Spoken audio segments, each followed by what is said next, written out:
Welcome to Tanakh Talk. I'm your host, William Hall, broadcasting live out of Kingsland, Texas, USA, with another episode of TNT, the Twisted New Testament, with the crazy Rabbi Stuart Federow from Houston, Texas. Rabbi, thank you so much. I'm turning down the wrong thing. Okay. You threw me you threw me a curveball whenever you started. Okay, so thank you for joining us tonight on TNT Live, and thank you, Rabbi, for being so kind as to. Hey, there you are. There I am. Usually, I watch the bars, and this time I had my hand on the wrong knob. So as I was trying to turn down the music, I was actually turning down my mic volume. Go figure that one out. Okay, wait a minute. Wait. You're not supposed to be touching the bar. That's for after work. Hey. I know what you mean. Hang on one second. I'm seeing something. Guys, so funny. I have to do something. I'm going to do one quick test real fast. We may be restarting, and it's not a joke, because I've seen my system do this from time to time, and if it's doing what I think it's doing... Hold on one second. Yeah, it's acting jittery.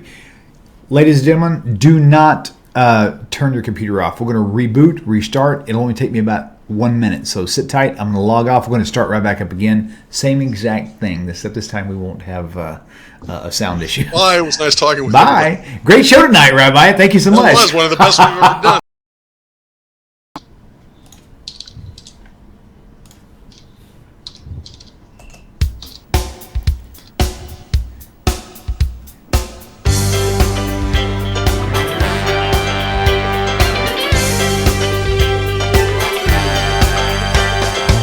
Welcome to Tanakh Talk. I'm your host, William Hall, broadcasting live out of Kingsland, Texas, USA, with another episode of TNT, the Twisted New Testament, with Rabbi Stuart Federow, coming to you from Houston, Texas, and Kingsland, Texas. Thank you so much, Rabbi. It's so good to see you again on the show. My pleasure to be here. Yes, it is. It's always your pleasure. It's my pleasure. It's always good for us to be able to get together all together, just because there's so many things to talk about. And I have to tell you viewers out there right now, you need to be prepared to call in, because that's what the show is based on. If you have questions regarding the New Testament, you got to call in. Okay, so I'm looking at this thing again. It is still acting jittery. I have no idea why we're not rebooting. We're going to go with it. We're just going to keep rolling forward. Sorry, I'll figure out why this thing is acting all finicky. We'll have it figured out by tomorrow for sure. So, oh man, it's so good to be back in the studio. It's one of these things that's probably my second place. Second home, my second place. Yep. I just love to spend all my time is to be here with you guys and with the rabbis, with the students out there who are trying to learn this whole new way of life for many of us, you know. And so I'm just... Gee, William, I have a question for you. What is your question, Rabbi? My question for you is, if a person would like to get onto Facebook and make sure to not miss a single thing that you come out with, how would they go about doing that? I'm glad you asked.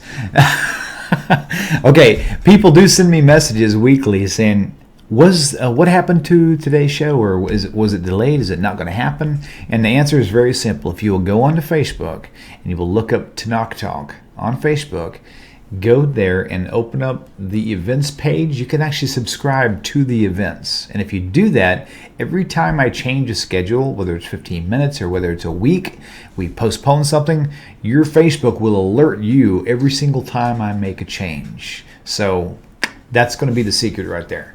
You want to go there, subscribe to the website, subscribe to the Facebook events page. Make sure you're on the events page, because that's where you're going to get all the notifications. It's going to get. So thank you for bringing. Where does it say events page? You know what? Let me. I've never tried to access it from another deal. All I can do is try to log out. Well, I just did Tanakh Talk. Okay. And it says... Do you see anything there that says events? No. It says Tanakh Talk photos, Tanakh Talk videos. Does it have a more button? No, it doesn't. I'm doing this in the search thing. Okay. Okay, where it says... No. Go to the Tanakh Talk page. Okay. Once you're there, tell me what you see. It says Tanakh Talk, Tanakh schedule, Tanakh Talk new schedule Sundays, and it goes on from there. It has the blue TanakhTalk.com like logo or whatever. It's on the left. It says home, about, events, photos, likes, videos, notes, posts. Okay, you just said events. in that Oh, lineup. I did say events. So yes, you click did. there. Click there. Now you should have somewhere on there something that says Got it. subscribe.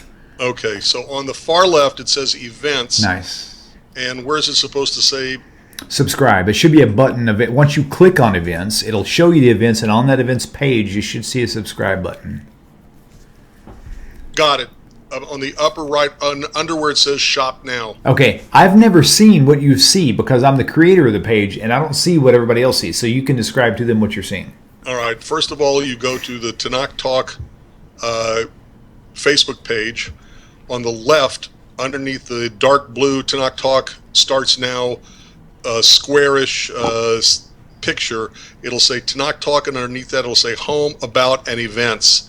Underneath Events it says Photos, Likes, Videos, Notes, Posts, but where it says Events, you click there. Once you've clicked there, it will give you a page with the events, okay, and under the light blue banner, I guess you'd call it, it says Live Call-In Video Interviews and Talk Show discussing all things from a Tanakh perspective, Tanakh Talk, TanakhTalk.com. On the right of that, underneath that, it says Shop Now. Underneath where it says Shop Now, it says how many subscribers there are, and to the right, it says Subscribe. Click there. Okay, and just to give you some perspective, there's around 1,600 or 1,400, I don't know, likes on the Facebook page. Out of 1,400, let's just go down, let's say 1,300. Out of 1,300 Facebook likes, there's only 134 people who have actually subscribed to it. So Right. you're looking well over 1,100 people who don't get any information from Right. what I do at all, unless they just happen to visit the page. So if you Right. want to get the best out of what we've got on the Facebook page, you need to subscribe to the events for sure. For sure. Okay, cool. All right, this is really annoying me. This whole jittery thing. I'm gonna switch screens because I'm gonna put me smaller, because then you won't actually be able to see the jitters as bad as I'm seeing them right now. Hello, everybody. That's good. Okay. So besides, they came to see you, not me. So I've got you big on the I screen. don't think that's true, not for this show. Tomato. Okay, so No, the whole point of our show is that we talk to each other. That's what I love about man, this. this open dialogue for me is just like is help to the soul. It really And is. for me too. Absolutely. Okay. William, don't forget that I'm learning from you. Well, it's definitely a two-way street then, because Well, I hope so, but my point is don't forget I'm learning from you too. Gotcha. Okay, I'm trying to make a few adjustments here because I need to. I haven't used this particular screen in a little while. Let me just do a little shifting.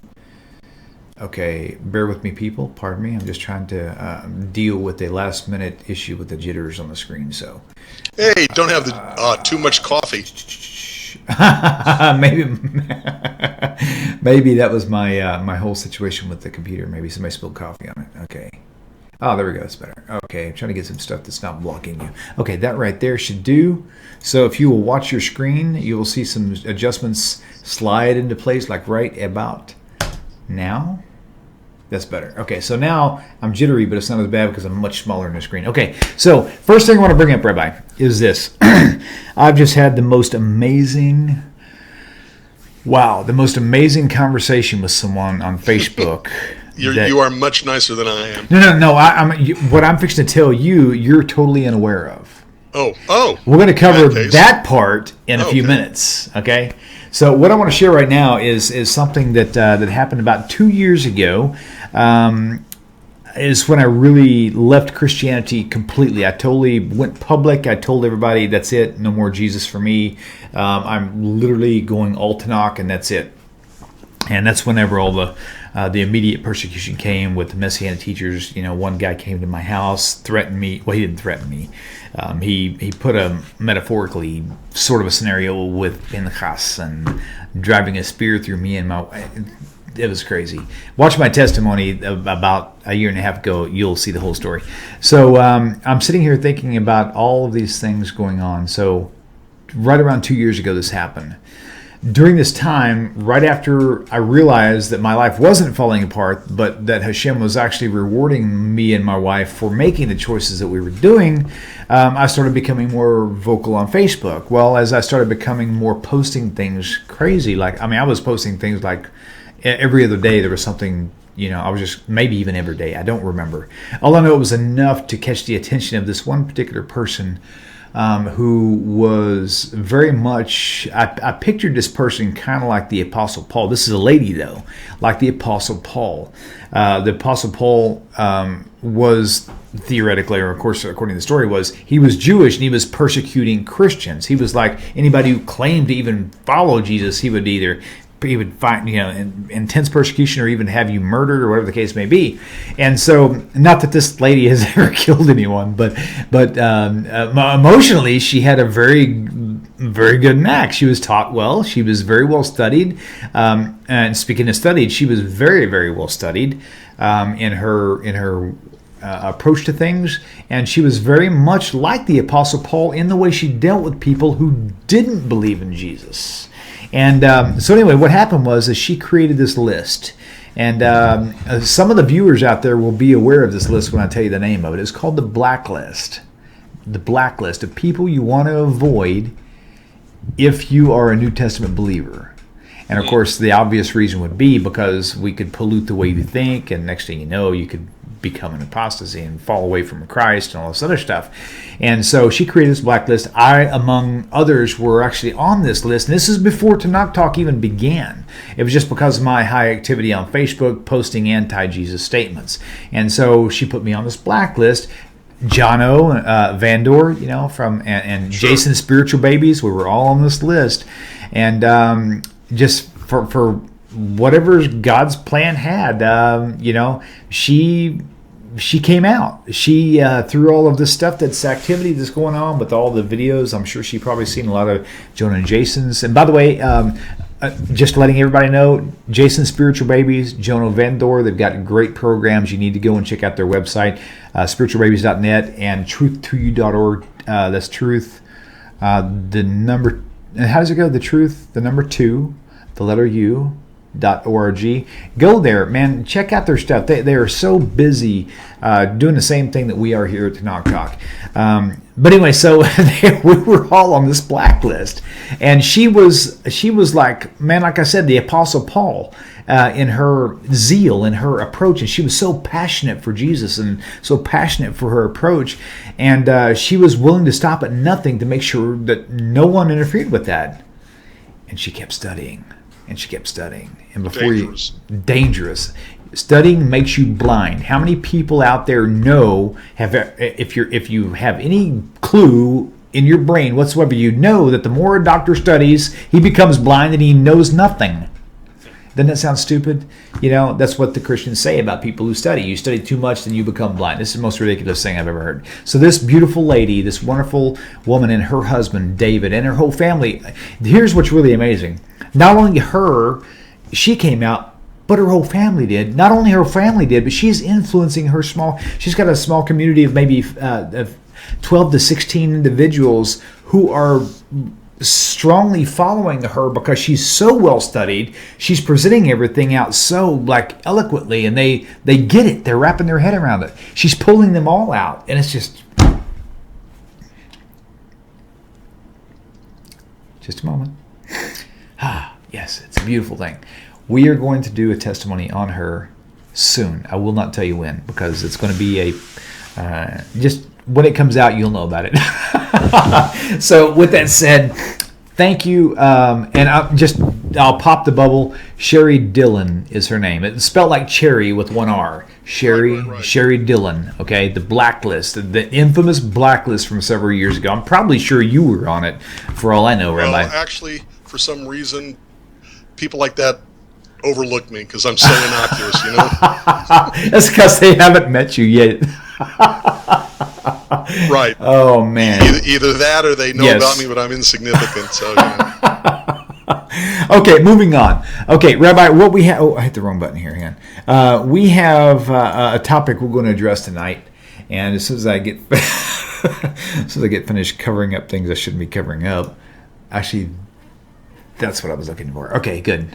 whatjesusbelieve.org. Yep, that's good. Okay, we've encountered some things this week. I put a post on Facebook recently that actually covers the idea that there's what seems to me to be a new movement, and that is people who are Christian. I'm sorry if you're Messianic.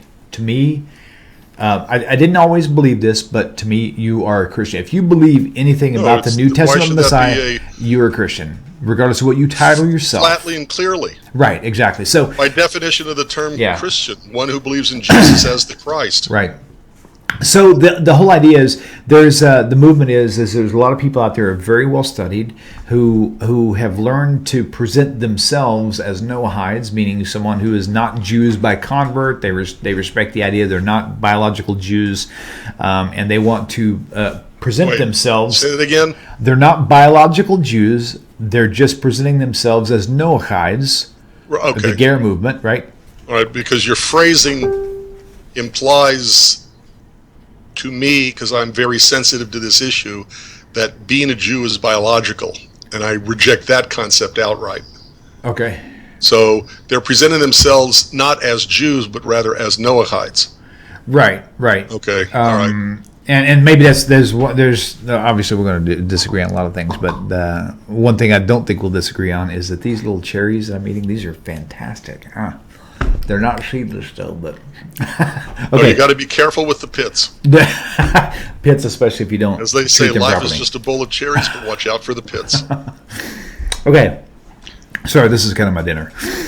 So basically, you have this movement where the people who are New Testament believers who are presenting themselves as though they are not. There you go. That's actually it's a very deceptive practices which they learned from their Christianity. Okay, so which brings me to the concept of let me put the phone number up on screen while we talk, so that way people can see it. There we go.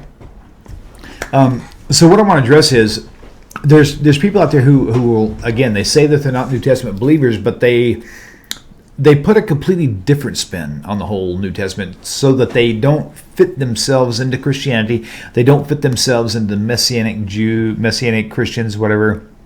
So they'll twist or spin the Trinity theology in a way that no one's ever heard of it before, just so that they can stay under the radar. That's my opinion. I could be wrong. No, I completely agree with you. Okay. They're intentionally, either they're deceiving themselves or they're deceiving others by deceiving themselves, or they're just simply deceiving others. Now, but they present themselves as monotheists. Right. But by definition of their Trinitarian belief, they're not. Now, people ask me, I've seen people post the question is, what's the harm? What are they trying to accomplish? Well, the whole thing that they're trying to accomplish is the same thing that the Apostle Paul tried to accomplish in the New Testament. He said, I become all things to all men, so that by whatever, that at least someone might be saved by my right. By my approach. You also have Philippians chapter 1, where he says, in every way, whether in pretense or in truth, Christ is preached, and I rejoice therefore and will rejoice. So he's rejoicing about the pretense, the deception, because he's contrasting pretense and truth, and he's saying either way, if I get people to convert, I rejoice. Right. You also have the same thing in Romans chapter 3. For if the truth of God has more abounded through my lie unto his glory, why yet am I also judged as a sinner? Right. The ends justify the means is what he's saying there. And then you have 2 Corinthians 2:16 where he says, hey, I'm really crafty because I caught you with guile. Right. So he's bragging about his deceptive practices. Right. So all that in a nutshell. So I was basically accused of being, I'm using the term juvenile, but it was more like a junior high tactics. Right, because you're speaking the truth that contradicts his reality. Right. And the thing is, I don't think these people want to be found out. So when they sense somebody is on to them, they will kind of disengage, which is what happened with this Jim D. Francisco guy, with a couple others too. And just because the fact the guy was being super nice, I'm just not going to mention his name, but that's not the point. So there's no reason to mention his name. Right, very good. So what the whole idea is, here's the question: is there any possible way? Now, I will say this. What I've learned from Rabbi Singer is this. And again, two rabbis, three opinions. I get that. That's perfectly fine by me. I have no problem with that. What I've learned is that what makes a person an idolater is not who they think the Messiah is, unless their view of the Messiah is wrong, which is the problem that you and I have together in agreement Yep. is that the anybody who claims to have ever been Christian, when you use that term Messiah Christ, it automatically means that this person was, born of a virgin. He's going to save the world. It's already wrong. Saving man God. Right. And they may get rid of the man God part, but they still have the dying saving, which is just as unbiblical and counter to the Bible and counter to Judaism and God as the man God part. Right. Let's take this call. After I turn off my phone. Where's my phone? I'll find it in a minute. Okay. Okay. Caller, thank you for tuning in. Tell us your name, where you're calling from. Hi, this is Daniel from Israel. Hi, Daniel. How are you, sir? I'm fine, thank you. How Good. are you? I'm doing very well. Thank you for calling in. Do you have a question for us tonight? Not really a question, just an observation I've made. That really I've noticed that no anti-missionary ever mentions, though it is not really important. But I wanted to speak a little bit about the book of Revelation. A lot of Christians, talk to me about this book, and really, there is no way to penetrate it because it is so mysterious and occulted, really. But there is something which strikes as obvious, that it contradicts the Old Testament, and that at least John or whoever wrote the book of Revelation says that the war of Gog and Magog comes only after the millennium reign of the Messiah, be it Jesus or anybody else. But from the Old Testament, we know that this cannot be. From all the prophets we have, the timeline is clear. First Gog and Magog, and only after Gog and Magog we have the millennium of the Messiah.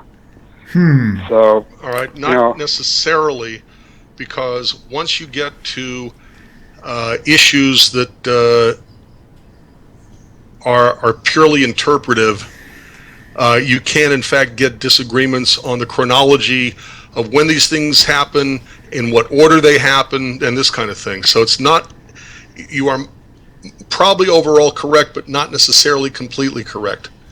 Because you have rabbis who disagree with this all over the place. When does this happen? When does that happen? In what order does it happen? This kind of thing. So that may or may not be accurate. The distinction, though, that must be made regarding the war of Gog and Magog is that, Judaism holds it's a war against good people against bad people, and that there is no what's the word? No, that's not the right word. There's no. It's not including angels and God who fights Satan and the demons. It's all a human war against a human war of good versus bad. So that's one certain distinction. I agree, but I've never seen any rabbi which says that the war of Gog and Magog happens after or during the millennium. I've never seen such a thing. I have seen rabbis debating over when does the temple is built exactly during the millennium, or when does the resurrection of the dead happen. Your vocabulary interesting. The millennium. What are you referring to with that?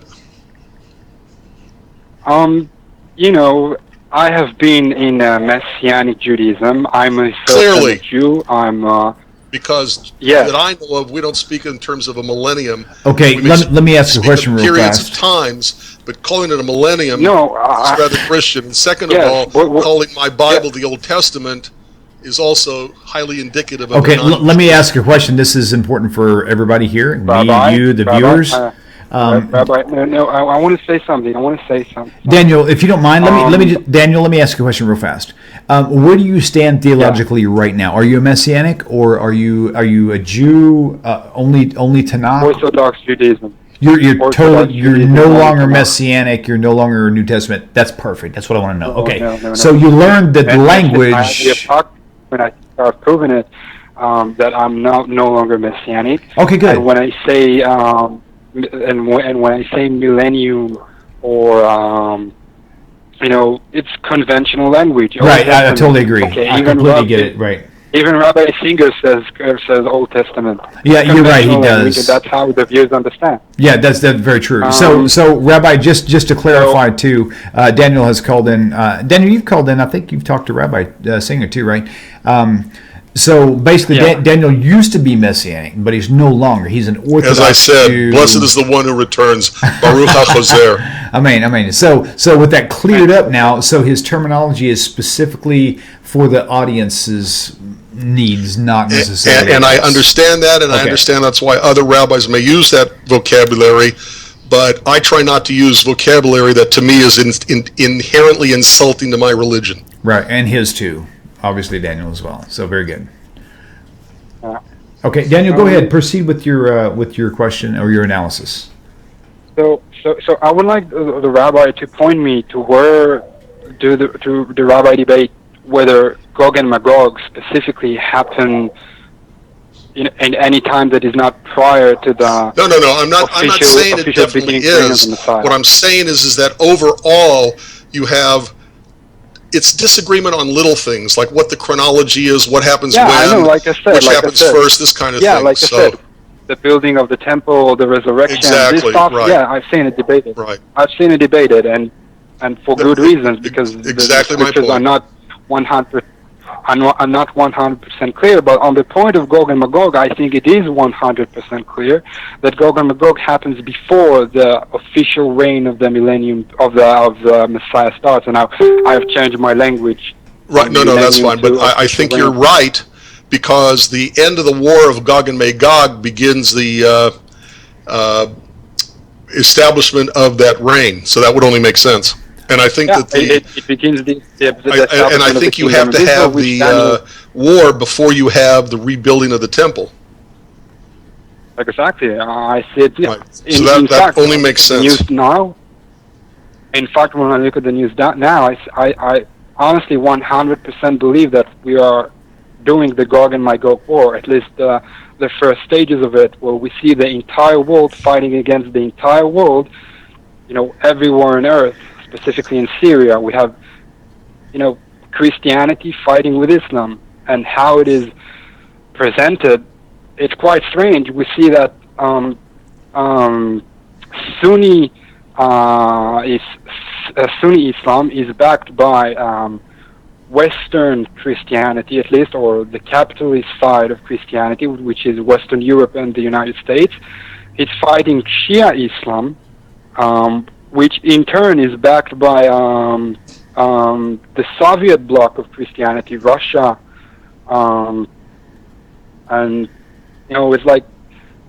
it's how the Sichsachti Mitzrayim b'Mitzrayim. I have see this has come up before on our show, and my answer is, look, I'd love to live in the days of the coming of the Messiah, okay, but all of the conjecture, which is all it can be, about whether we're in it or not in it, or we're going to start it or we're going to begin starting it, okay, is exactly that. It's conjecture. And everyone, let me rephrase that. 2020 hindsight, we're always able to take the prophecies that we know of, that we're sure are prophecies of the end of days and the coming of the Messiah, and fit our modern situation to them, okay, because it's a 2020 hindsight. My question is, according to your chronology of when things are supposed to happen and how, what is supposed to happen next that proves that your analysis of the modern situation is fitting your chronology of the coming of the Messiah? What's supposed to happen next in your chronology to prove that what you see as taking place is in fact taking place? Interesting. Daniel? I mean, it almost seems like you can't. It almost seems like you just got to wait and find out. And as I brought up on the show before, from the point of William, scripture, when the rabbis were discussing the same thing, I believe in the Talmudic period, One rabbi turned to the other and said, grass will be growing through your jaw before the Messiah comes. Every generation thinks, this is it. Yeah, everything yeah. that's happening is fitting our scenario of what's supposed to be happening, so this is it.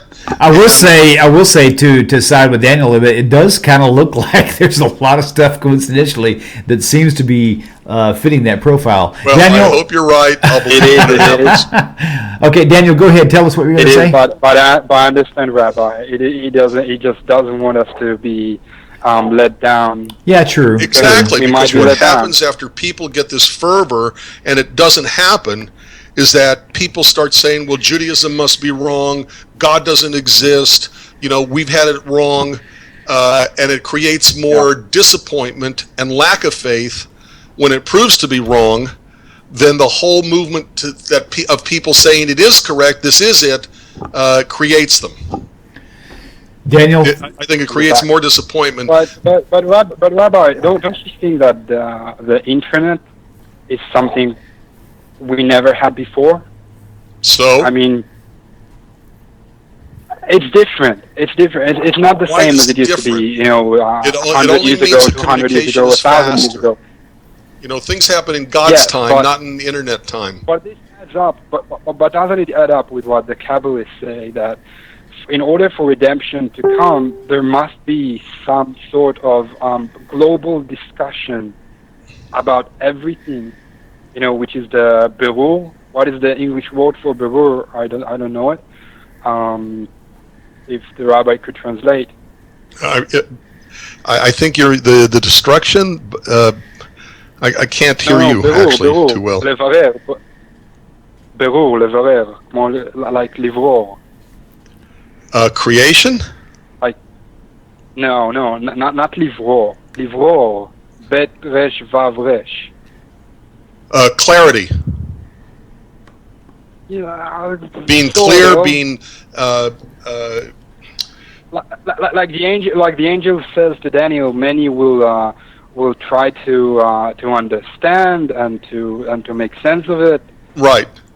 the clarity. That's kind of what Well, Rabbi was like- saying. The clarity. Okay. Yeah.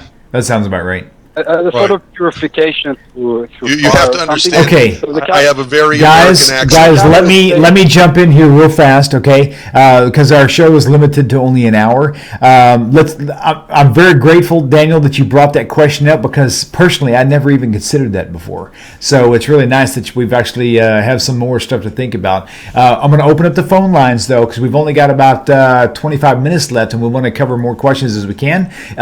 Daniel, if you have any more questions, feel free to email the rabbis. You've got Rabbi Federow's information, Rabbi Singer, if you want. That's Toby Singer. Rabbi Singer, Rabbi Skoback. Yeah. And seriously, because this is definitely a topic I think is very worth definitely investigating. So I think it's really cool that you called in. I really appreciate your time. Thank you for calling in, Daniel. Yeah, thank you. Okay. I just love I love your show, and I also love contributing. You do I have great. no further questions. Just wanted to raise that point. Thank you for everything you're doing. Shalom, shalom. Thank you, and Shalom, shalom to shalom. you too, I my think friend. one of the reasons why rabbis don't discuss end of days Is as hope. much is because it's conjecture that we are or are not in them. So, And the point is, honestly, from what I've heard, and of course, I'm definitely no scholar on this topic, but it's not really of huge concern. It's more of how we're supposed to be doing while we're here now. exactly. I forgot to turn my phone off. We have another caller. Caller, welcome to the show. Tell us your name and where you're calling from, please. My name is Todd Kurt Todd, and I'm calling from Atlanta, Georgia. Oh, hello, Tom. You say Tom or Todd? Todd Kurt Todd. Oh, very good. Very good. Very Hey, hi! I know you on Facebook. Yes, I know you too. good. Okay, good deal. What's your question for today? I have a friend. This is a special situation. I have a friend. I was in Christianity for 20 years. I'm no longer in Christianity. I'm Tanakh only. Baruch Hashem. And I have a friend that identifies as being a Christian, but the weird thing is, he does not believe he is divine. He does not believe he was born of a virgin. He does not believe that he died for sin. But he look at his teaching, and he only lines up with the teaching if it lines up with anything that's Tanakh based. But he has no way to identify himself. So he calls himself a Christian, but he adamantly disagrees with anything that has that core Christianity doctrine. Okay. Okay, so you're saying that he follows the values that Jesus was expressing, but not. He but it's follows not about Jesus as it's a about the rabbi, but values. not as a demigod. Yes. Then he's not a Christian. He may call himself that for his own comfort. Right. Thank And God, Baruch everybody I know who Hashem. is a Christian would call him a non-Christian. Exactly. So he is really safe, actually. Oh man, that's actually a great place to be, man. Especially if you're on the transition point. He will soon, if he is open to teaching and listening to like Rabbi Federow, Rabbi Singer, Rabbi Skovak, and all these other teachers out there, he will be very soon following in a new friend, Sherry Dillon's path, coming out of the New Testament and following Tanakh. Baruch Hashem.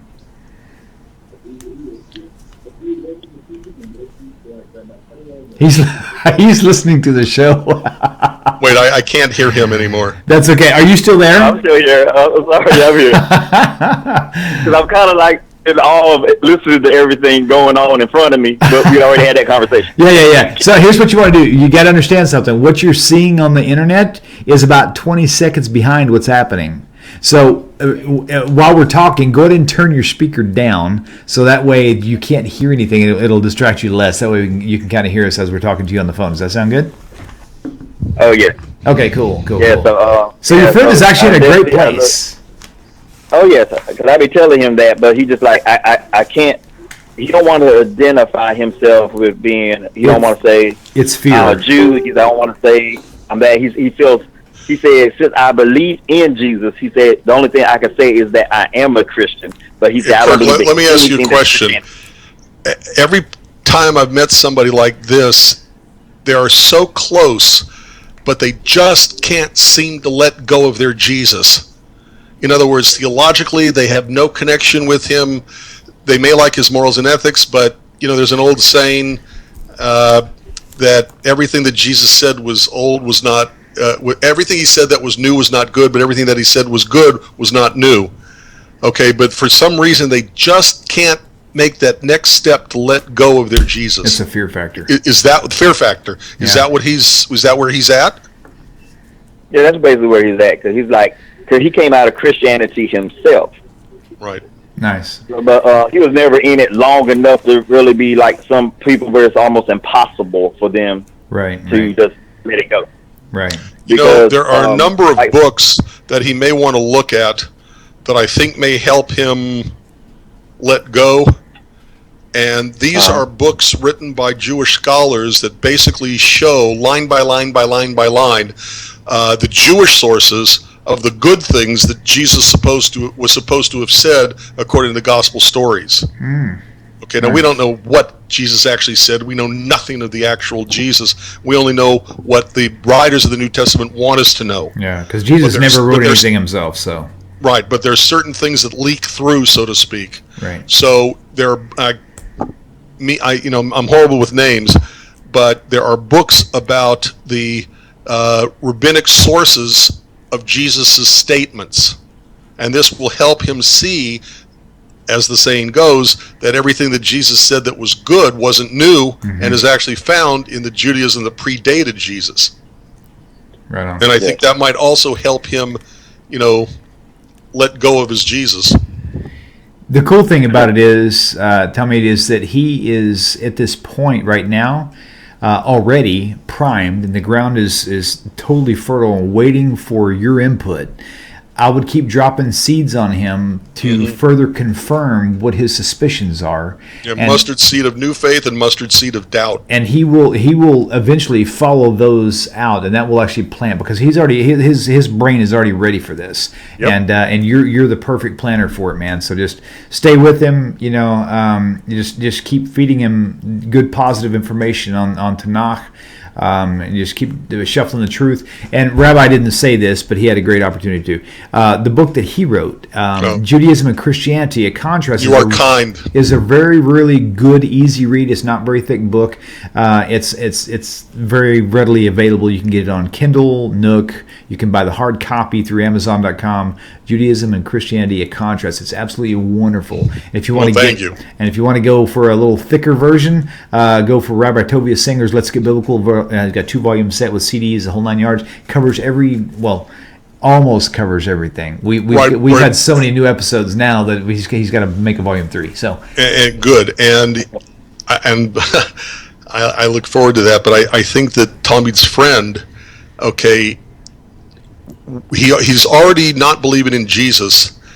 Okay, he just doesn't realize that the parts that he likes of what Jesus supposedly said come from Judaism, and I think once he gets that, he might be willing to take the final step of letting go of his Jesus. Right. Hey, tell me, do this. Are you on Facebook at all? Oh yeah. Oh, send me a friend request. If we're not already friends, send me a friend request, because when I'm done with this this episode, I almost leaked the date. I'm not going to do that. When I post this this video of this next testimony coming up, you're going to want to share this with your friend. Have him to watch it. You can have him send me a friend request. I'll tag him in it. Whatever we got to do. We'll work together as a team with loving kindness, and we'll help you with this guy and lead him right on out of there, man. Like I said, he's already ready. So thank you for calling in. That's awesome. Yeah. All right. I'll keep up the good work. Hey, Tommy, nice to talk to you in real life. Oh, yeah. Right on. Now I got a voice to go with the face. Perfect. Shalom. Thank you. Okay, phone line's back open, 855-952-4253. That's 855-95-BIBLE if you just want to remember the number. And so that's good. That was awesome, man. I love hearing stories like that, man. It just brings joy to my soul, man. Right, and I think there are literally tens of thousands of those stories across the U.S. alone right now. Unbelievable. I don't think we actually have an inkling of how many people there really are out there who are in the process of leaving Christianity or who have already left Christianity and who are searching. Right. Okay, I'm going to put up something on screen again, and I have to do this every week. I know that you don't really approve of it, but I don't really care. It's my show. What is that? WhatJewsBelieve.org. Okay, yes, this is a great website. I've got it on your screen now. If you go to this website, you can. Again, I'm still learning it, but there's a really cool app, again, that's another thing I'll talk about every week. It's called Jewish Mission Control. You can access it through this. How do you do that again on the website, Rabbi? If you have Android, it's play.google.com. No. From the whatjewsbelieve.org website. Can't you access that through here, or do you just have to do that separately? Access what through where? The Jewish Mission Control information from the website. Is on the page that you're showing right now. If you go to the bottom, it'll say Google Play Books, Barnes & Nobles, Amazon Kindle. Right. And it should also say for the app should be there too somewhere. Probably is. Make sure. Let me see. I didn't scroll down very far. And by the way, you also have the Spanish version of this website, Creencia Judía. Right, creenciajudía.org, and it's actually a Spanish translation of an older version of whatjewsbelieve.org, but the iPhone apps are at the very bottom of that page. I see it. Jewish Mission Control right down here. If you click on it, I just did. It goes to Google Play Store. Of course, it works better from your phone. If you go from your phone, it'll actually go straight there. All you got to do is just search Jewish Mission Control. You can download it, and it's really, really cool. In just a minute, I'll put it up on my other monitor here and let you look at the format. So it's really, really awesome. So definitely want to go there. It's really, really just a super, super resource. Well, thank you. Yeah, sure enough. So again, phone lines are open. If you've got any more questions, bring them in. To kind of close in more back where we were when he called. You have people who. It's really good that he called, actually, because you have the people who are Christian who are posing as though they're not, but then you have the people like this guy's friend who really isn't a Christian but feels like he has to be because he's afraid of. Absolutely. He's afraid of going public or afraid of saying I reject Jesus because they're terrified of it. William, let me tell you about a very good friend of mine. He had a religious experience with Jesus, the miracle, saved my eye, and doctors were able to save his eye, and for which he always, of course, credited his prayer to his Jesus. Right. And it's the same story as so many people. Sure. They start asking questions, can't get answers. get kicked out of their church. They're satanic, devil's got a hold of you bit. Right. They start studying, they start asking questions, and they find the answers in Judaism. But they just can't let go of their Jesus, either because of their personal prayer that got answered or whatever. Mm-hmm. And it took him probably, I'd say, about 8 years later when he finally made the last break. Wow. Right, because it becomes so strong an emotional attachment that it becomes almost impossible to let go of. Plus the sword of Damocles of hell above your head, that scares you into staying. It's very difficult. And I've got on screen right now Matthew 24:24, one of the handfuls of references. I was so glad you put this up because I didn't. No, seriously, I didn't know of this text. Got it. I'm so glad that you and it was Rabbi it's Skovac that actually pulled that out to you. Yep, and you have more. I mean, a lot of people know the other verses. There's actually a couple more places. I don't know what the verse is. You might be able to help me with this, but it actually says, where the disciples are talking to Jesus. It says, there's people doing all these signs and wonders and all this other stuff, but they don't follow after us. He says, don't worry about them. As long as they're doing miracles in my name, at least they're not going to speak bad of me. Deuteronomy 13:1-5 says, if a prophet or a dreamer of dreams comes to you and he pulls off this stuff, he's a magician, he is able to work miracles Deuteronomy before 13. you. So the point is, just because they can work miracles or signs or wonders, that doesn't mean anything. I mean, that's so renowned through history. Miracles do not prove the message or the messenger. Absolutely. The message proves the messenger or the message. Absolutely. Yeah. Caller, welcome to Knock Talk. Tell us your name. Where are you calling from, please? This is Jacob Daniel from Illinois. Jacob Daniel, one of my YouTube moderators. How are you, brother? Pretty good. How are you? I'm doing great. What's your question? Thank God. How are you? I'm doing wonderful. My question is the book of Romans. Romans, got it. Okay. Apparently, Paul is writing to a congregation he didn't find or set up in a city he'd never been to. And he doesn't seem to be dealing with any issues with the other churches like he did in his other letters. I guess my question is, did he do this in an attempt to co-opt the Roman Empire to help him in his ministry? I personally don't believe that. There might be more educated people that have a better idea, but frankly speaking, at this stage of the game, okay, we're talking, Paul is like 10, 20 years, let's say 20 years after Jesus was dead, and you didn't have time for the Christian community to grow that large. So I don't think he's thinking about Rome at all. It's 100 years plus that Rome begins to start noticing this little insignificant group of people called Christians. I will say this. I think that I saw a video, and I mentioned it probably on episode 2, I think, somewhere around that time frame of our TNT special. That there's a video called Caesar's Messiah. Right. Right? And there's a lot of compelling information that they push through there that does have to do with the whole... But I don't think that would have been during the days of Paul. No, not of Paul, but it would have been during the time of Jesus, right? But if it was in the time of Jesus and Paul came later, then very well Paul could have been aware of it, and so there could be some interlacing there somehow. Maybe. I think that there's a lot of conjecture in the Caesar's, whatever it's called. Yeah, Caesar's Messiah. Okay, right. But that's not really how I read the history of Christianity. Got it. Jacob. Okay, but go ahead. Sorry. Oh, no, it's okay. That's okay. I just want to make sure we kind of hit the angle Jacob was looking for.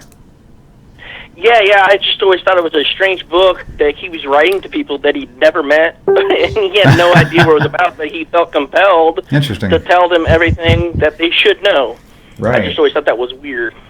Yeah, that is kind of odd. Okay, Jacob, thank you for calling in, my friend. No problem. Thank you. Okay, thanks for tuning in. Bye-bye. All right, cool. All right, good deal. Okay, cool. So where were we? Let's kind of keep moving forward. So my recommendation is this. If you know people out there who do fit that category of they're not trying to impress Jews by saying they're Noahides. They're literally still stuck in a Christian community, but they're beginning to question certain things. those are the ones that I think that you would find most fruitful in dropping seeds on. So when somebody wants to challenge you on Facebook, just turn the page, leave them alone. I mean, if they're asking genuine questions, then you want to answer. That's the ones you want to answer. You don't want to. Absolutely. We're not going to try to proselytize the Christian to get them, to get them to. Well, I'm not sure I agree with that statement, but okay. That's funny. No, that's what makes the show fun. Look, yeah. I am not going to go to them. Right. I'm not going to bang down doors. I'm not going to stand on street corners and say you're damned to hell if you don't believe in Judaism. Right. Okay. However, if they come to me, okay, if they're opening the topic to me, if they're approaching me, fair game. Right. I got it. I'm with you there. I'm totally cool with that. Yeah, we'll leave it at that. Oh man, this night is coming into a close, and I really don't like that, but it's okay. Is there anything you wanted to cover tonight before we disengage? Yes, there's one thing that I have to ask you a question about. Okay, sure. Gee, William, if I want to help you stay on the air and contribute to your, for lack of a better term, ministry, how would I go about doing that? First, let me see if I can get you on the green screen to where I can choke you. Let me see, right over here. Yeah, thank you. Okay. No, they finally have a little bit of a perspective on how the studio is set up. Okay, so thank you for that, by the way, because I know you wouldn't do it on your own, so I'm making you do it by bringing it up. And actually, I've only posted it on Facebook about 3 times, like where I've initiated a new conversation is because someone who actually donated, like for example, the guy today, I was completely just blown away. This dude donated. He didn't donate. He just donated. I'll just say that. When he was done, he said, William, he goes, if you would let people know exactly that you have PayPal options on your website, he says, I really think you should probably let everybody know. So that's when I posted today. I went ahead and went on there and tagged him in it. Doesn't PayPal allow people to do it on a monthly basis without having to do anything each month? Yes, and the cool thing about it is when you go through PayPal rather than Patreon actually they literally keep about 10%. PayPal only keeps about 3 to 4%. So right. It's maximized if you use PayPal. You can set it up for reoccurring payments, or you can There's do one little click. You click payment. there, and it's monthly. And so, again, if you go to the website, just click the donate button in the top right corner, and a new page will pop up, and in the bottom right corner will be a PayPal button. It's pretty simple. So thank you, Rabbi. You're very kind. Yes, well, so are you. Hey, the goal is, for all you viewers out there, Tanakh Talk is from what I see, it is supposed to be a full-time adventure. It's supposed to be 8 hours a day, 6 days a week, full-time, blown away, nothing but solid programming. LikeChabad.org's got thousands and thousands of resources, man. That's where it's going to be. I mean, I'm already training my son up on how to do this stuff, and hopefully here in about 2 or 3 years, he'll be ready to sit here, and I can actually get off the screen and start doing some producing and let him be the voice. That would be really cool.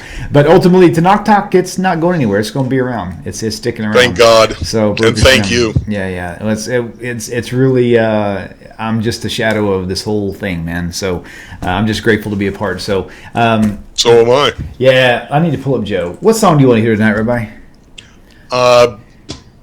Any song you choose is fine. I'd like to hear his CD title song, Unbroken, because it's brilliant, and you got to listen to the words. Okay, got it. I'm pulling it up right now. This is for you. Oh, yes, this is for you. This is for me. This is for me. There's Okay, Rabbi, thank you so much. It's been a great night. Viewers, thank you for tuning in. Beautiful and bright. Speechless. Thank you. I love you guys. Holy and right. There's a Rabbi. home. You are safe. And it was love that built this place. You are welcome here and you're free. Under this tree with me. I was looking for God all my life, being told God was good. I wasn't right in being told I was born with a weight from someone else's mistake. 'cause you are told that unless you say yes, you will pay for an ancient, an old failed test. And no matter how good your life, it will never add up in God's eyes. And your seeking leads to questions, and your questions lead to truth, and those lies dissolve. It's just God and you, and you realize you are whole, and you know there's no sin on your soul from ages ago. You're unchained, you're unbroken, you're unbound. So lift your head up high, you can smile and show God your face, even if it's been a while. Oh, and raise your glass and stand tall, 'cause you were made of love after all. You can choose to be chosen, you can stand up right off your knees, and the reward for doing good is the good in the world that you see. So I walked away from all that fear, I chose a brand new path. It was waiting for years, and there was plenty of room under that tree for the whole wide world, even you and me. You're unchained, you're unbroken, you're unbound. You're unchained, you're unbroken, you're unbound. Where you go, I will go. Where you stay, I will stay. And your God will be my God. Where you fall, I will lay. There's no veil on our eyes, just truth. One God for me and you, 'cause we are loved by unending love. Ahavat. Oh.